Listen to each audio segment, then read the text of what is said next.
Dan, your father was Ernie Smart the second? Junior, yes. Junior. Ernie Smart Jr. And there goes my still. He ran the Ernie's Pool Hall. That's true. Dad was born in 1918 here in Claremore. Grew up here, went to college in Missouri, got a degree in journalism, came back to Claremore. My grandfather was in livestock, sold livestock, traded livestock and other things, and eventually decided, Dad worked with him a year or so after college, and then decided to find another vocation and ended up buying the pool hall in the building there. So your grandfather was Ernie Ernie first, Smart right? Sr., yes. But he also had a nickname. His nickname was Chicken. How he got that, I still don't know. I've heard different stories.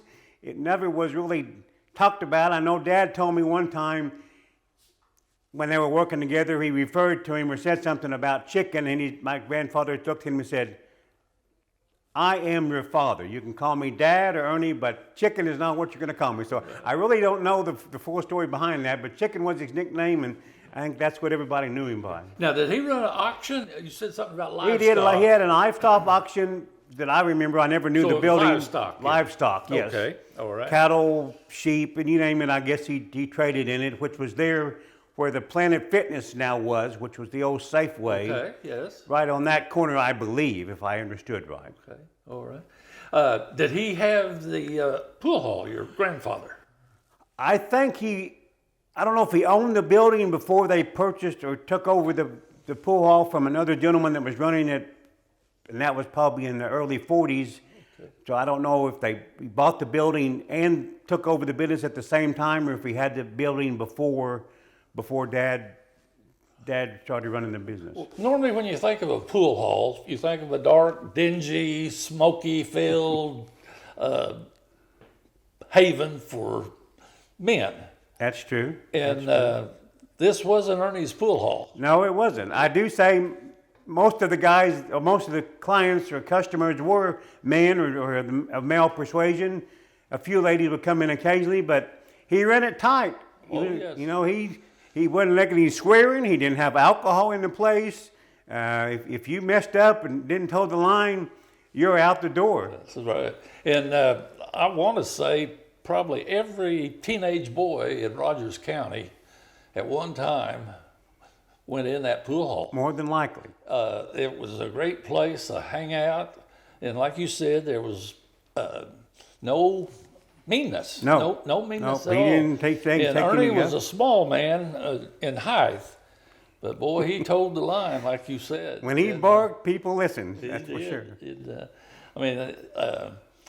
All you had to do was tap on the floor with the floor, and he'd come rack the tables. I grew up doing racking the tables. 10 cents a game. I don't know how he made any money. You know? Don't either. He sold soda pop, and I think he had candy bars. Candy bars, But, little snacks, no beer. Little tobacco. We always had tobacco because the old guys playing dominoes at the front table were chewers and spitters, and cleaned a few spit tunes in my life. The building is still there, and it looks pretty much the same from the outside. It had those glass bricks. Yep. I don't know how else to describe them. It let the light in, but you could not see That pretty much. see That's through. true.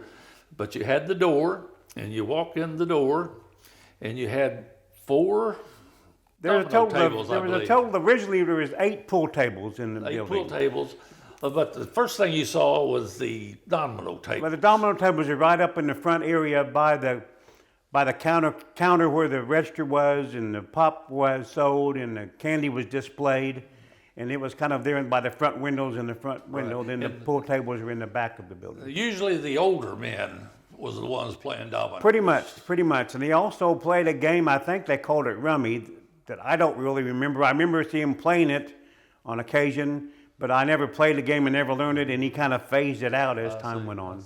They had like, one side was snooker tables, the other side was just regular billiards or pool tables, and had a total of 8 most of the time. Sold one snooker table sometime in the 60s, I guess, and it was down to 7, but 7 was what he had till he sold the business or got out of business. Now,